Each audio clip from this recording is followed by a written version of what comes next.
ABS-CBN nagsalita na. Mga kapamilya star nag-react. Naglabas ng opisyal na pahayag ang ABS-CBN sa desisyon ng kumpanya na magtanggal ng 100 empleyado o 3% ng kabuuan ng workforce nito. Opisyal na pahayag ng ABS-CBN. Ang mangyayaring retrenchment ay resulta ng mga pagbabago sa TV landscape hindi lang sa bansa kundi sa global scene. Tiniyak ng ABS-CBN na may karampatang compensation ang pag-retrench sa mga empleyado nito.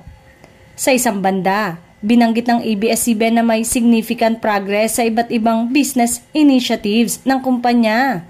Malaking dagok sa ABS-CBN ang pagbasura ng Kongreso sa franchise renewal application ng kumpanya noong 2020. Sa kabila ng kawalan ng franchise, mabilis na nag-pivot ang ABS-CBN at nakipag-collab sa iba't ibang TV network at streaming sites upang magpatuloy bilang media company at content creator. Samantalang, ilan sa mga kapamilya stars ang nagbahagi ng kalungkutan sa nangyayaring ito sa kanilang istasyon. Kabilang ang aktres na si Jody Santa Maria. Kamakailan ay nag-react ito sa balita tungkol sa pagtatanggal ng ABS-CBN ng 100 manggagawa. Sa X, muling pinost ni Jody ang ulat at ipinalabas ang kanyang tapat na saloobin.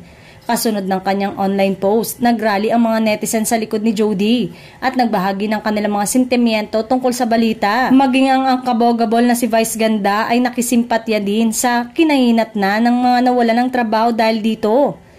Kaya't muling nagpaalala ito ng hindi nakakalimot sa mga kongresista at tatakbo muli ngayon sa darating na halalan.